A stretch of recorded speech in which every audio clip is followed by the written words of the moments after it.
এই ঘটনা আমাদের ডিটেক্ট হবে। তো আমরা এক পর্যায়ে সফল হই, আমরা জানতে পারি, আমরা একটা টিমের মধ্যে আমরা জানতে পারি যে আমরা দুজনকে আমরা গ্রেফতার করি ফরিদপুর থেকে। ফরিদপুরের ফরিদপুর থেকে দুজনকে, স্বামী স্ত্রী দুজনকে গ্রেফতার করি। গ্রেফতার করে আমরা নিয়ে আসার পরে আমরা জিজ্ঞাসাবাদ করে আমরা জানতে পারি যে এদের দুজনের একজনের নাম হচ্ছে নাজেব, তার স্ত্রীর নাম হচ্ছে রূপা। নাজেবের বয়স হবে 21 বছর বা 22 বছর, রূপার বয়স হবে 20-21 বছর। তো তারা 6-7 মাস আগে মোবাইলের এই ফেসবুকের যুগে এই কমিউনিকেশনের মাধ্যমে তাদের সম্পর্ক হয় এবং তারা বিবাহ বন্ধনে আবদ্ধ হয়। তো নাজিমের বাড়ি হচ্ছে নীলফামারীর এই জলঢাকা, আর তার ওয়াইফ যে রূপার বাড়ি হচ্ছে সালতান, ফরিদপুর। তো এরা যে রংপুর থেকে, এরা মূলত রংপুর থেকে আসছে, লালমনি এক্সপ্রেসে এসেছে ফরিদপুরে চলে যাবে। ট্রেনের জন্য তারা ওয়েট করতেছিল 8 নম্বর প্ল্যাটফর্মে। এক পর্যায়ে এই নাজেম তার স্ত্রীর বললো যে আমি নাস্তা নিয়ে আসি, তুমি এখানে ওয়েট করো। ইন দ্য মিন টাইম রূপা কিছুটা ঝিমানি এসেছে, ঘুমিয়ে পড়েছে। তার ব্যাগ, তার যে জিনিসপত্র পার্স ছিল এগুলো হারিয়ে যায়। এরকম সেই রূপা তখন একটু সম্বিত ফিরে পেয়ে সে খোঁজাখুঁজি করে দেখে তার ব্যাগ হারিয়ে গেছে, তার পার্স হারিয়ে গেছে। তখন সে আশেপাশের লোকজনকে জিজ্ঞেস করতেছিল।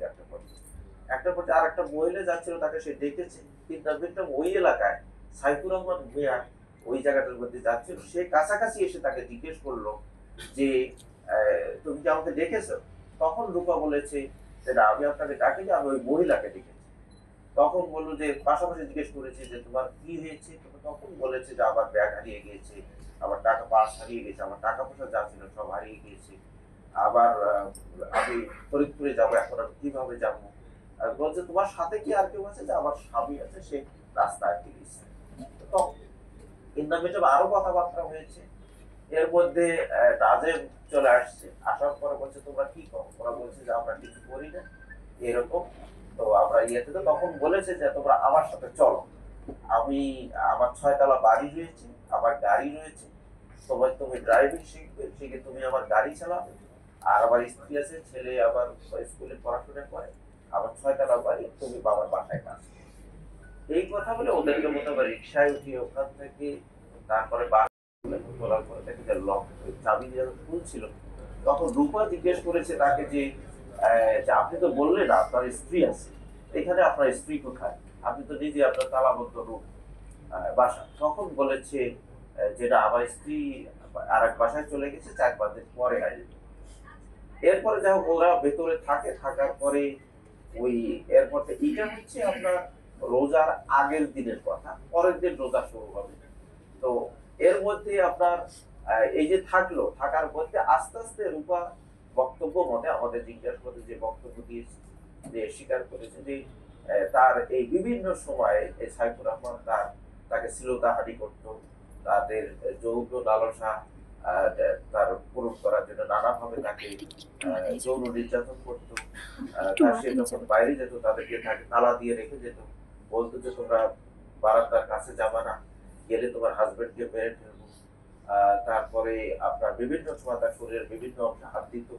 বিভিন্ন রুম আরো ছিল, সে কোনো রুমে কোনো ফার্নিচার নেই, আমরাও গিয়ে দেখেছি।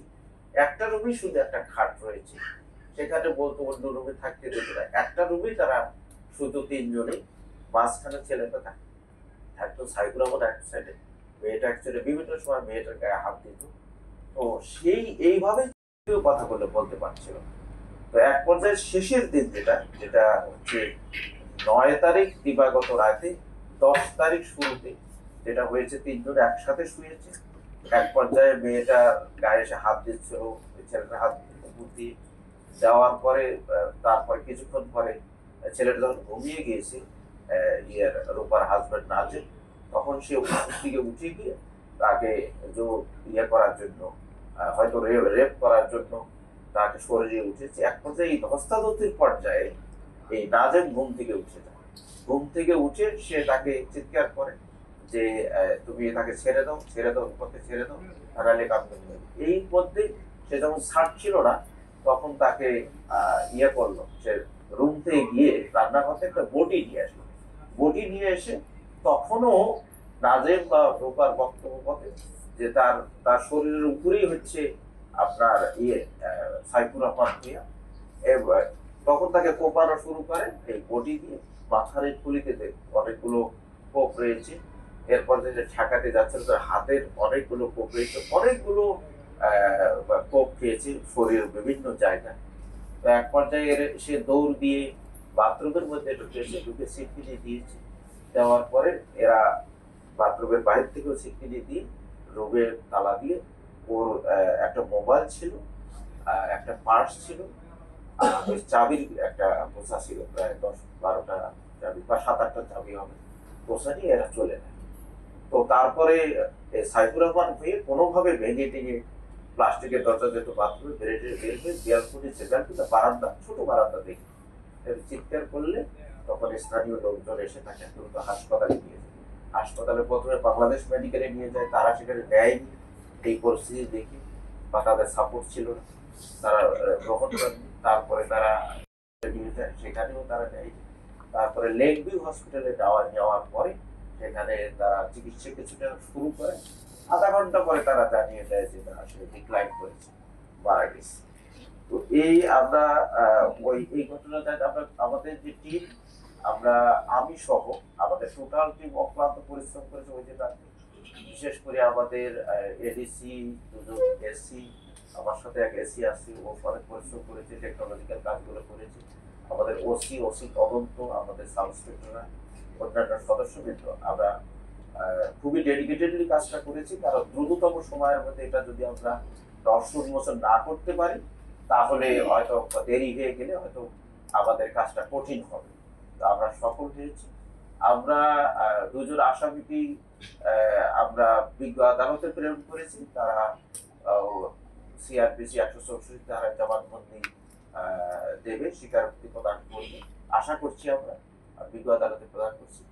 আমরা মনে করছি যে এটি একটি অত্যন্ত প্রায় 12 ঘন্টারও কম সময়ের মধ্যে এরকম একটি ক্লুলেস হত্যা মামলা রহস্য উন্মোচন করেছে। এটা আমাদের একটি অত্যন্ত বড় সফলতা বলে আমি মনে করছি, এবং আমি আমার টিমকে অভিনন্দন জানাচ্ছি। এই ক্ষেত্রে আমাদেরকে সার্বক্ষণিক সহযোগিতা, আমাদেরকে দিক নির্দেশনা প্রদান করেছেন। আমরা টাইম টু টাইম আমাদের মাননীয় পুলিশ কমিশনার স্যারকে জানিয়েছি, আমাদের ক্রাইম বিভাগের দায়িত্বে নিয়োজিত আমাদের additional commissioner sir, crime and off sir আমাদের নির্দেশনা দিয়েছেন, JC crime, joint commissioner crime আমাদেরকে টাইম টু টাইম আমাদের গাইডলাইন দিয়েছেন। আমরা তো সেখানে তার 2 সন্তান, এক সন্তানের বয়স একটা, দুটো ছেলে। এক ছেলে হচ্ছে 8ম শ্রেণীতে পড়ে মতিঝিল আইডিয়াল স্কুলে, আর একটা ক্লাস 4-এ পড়ে। তার স্ত্রী নাম সাদিয়া। তারা এই বাসায় ছিল ডিসেম্বর পর্যন্ত, এখনো আছে তার স্ত্রী এখানে। এর মধ্যে উত্তরখান এলাকায় যেটা বলা যায় পুরানপাড়া বাজার, এই জায়গাটায় উনি আবার ওনার মেয়ে এই সাইফুর রহমানের ওয়াইফকে দিয়েছে, তার নামে এই জমি 2.5 শতক জায়গা, যেখানে ঘটনাস্থল তার সামনে এই জায়গাটা একটা সব ময়লা ছিল, ছিল, মানে ঝোপঝাড় ছিল, সেটা সে পরিষ্কার করেছে, আমরা দেখেছি। ঘটনার 3 মাস, অনুমানিক 3 মাস বা 2.5 মাস আগে তিনি এই সাইফুর রহমান ভূঁইয়া এই বাসাটি ভাড়া নেন। তো ভাড়া নিলে তিনি এই বাসায় এইখানে বাড়ি করবেন বা দেখাশোনা করবেন বা এই জায়গাটা কোনো কিছু করবেন, হতে পারে এরকম পরিকল্পনা থেকে তিনি বাসাটি ভাড়া নেন। এই ঘটনায় অন্য ওই যে বলেছি প্রথম দিকে আমরা প্রাথমিক তথ্য কালেক্ট করে আমরা বিভিন্ন দিকে তদন্তটা নিয়েছি, কোন দিক থেকে সফল হবে আমরা। তো আমরা তখন জিজ্ঞাসাবাদ করেছি, সেই ধরনের আমরা কোনো তথ্য বা কোনো আমাদের ইনফরমেশন আমরা পাই।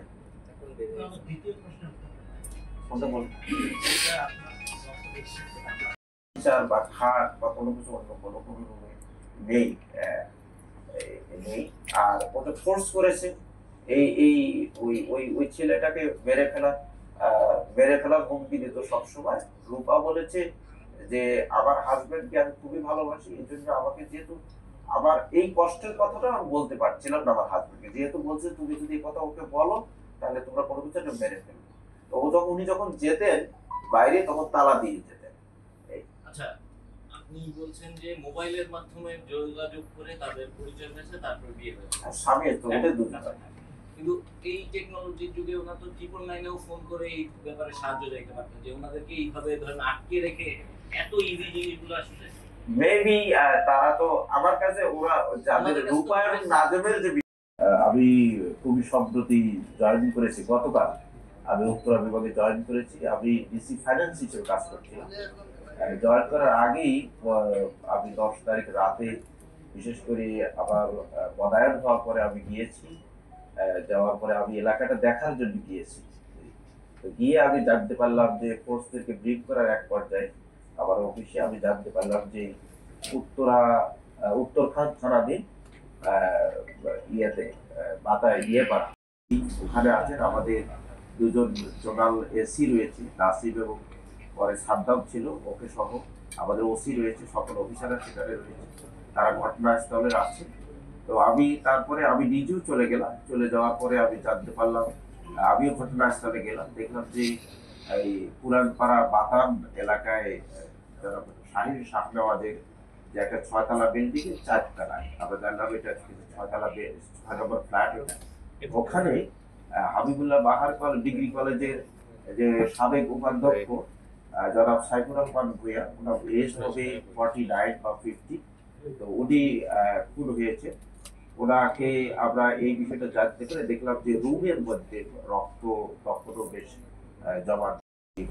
আমাদের যে বিছানার বেডশিট এগুলো আমরা জব্দ করেছি, জব্দ করে থানায় নিয়ে গিয়েছি। থানায় নিয়ে গিয়ে আমরা এই বিষয়ে এই মামলা রহস্য উদ্ঘাটনের জন্য আমরা একটা টিম ওয়ার্ক করে আমি সহ আমাদের এডিশনাল এসপি, এডিসি, আমাদের দুজন এসি, আমাদের অফিসার ইনচার্জ উত্তরখান থানা, তদন্ত এবং সব অন্যান্য সাব ইন্সপেক্টর বৃন্দ মিলে আমরা বসে এই বিষয়ে রহস্য উদ্ঘাটন দ্রুত যাতে এটা ডিটেক্ট করা যায় করার জন্য আমরা সারা রাত ধরে এখানে সিরিয়ার অ্যানালিসিস করি এবং সিসিটিভি ওই এলাকায় আছে কিনা এগুলো দেখে, এবং যারা সাইফুর রহমানের যখন যখন তখন তিনি জীবিত ছিলেন, তো তখন তাকে যারা হসপিটাল নিয়ে গিয়েছে তাদেরকে জিজ্ঞাসাবাদ করে, স্থানীয় জিজ্ঞাসা করে আমরা এই সম্পর্কে আমরা একটা প্রাথমিক ধারণা গ্রহণ করি এবং সেখান থেকে আমরা অপারেশন প্রস্তুত করি। আমাদের বিভিন্ন 3-4টা টিমকে আমরা বিভিন্ন দিকে আমরা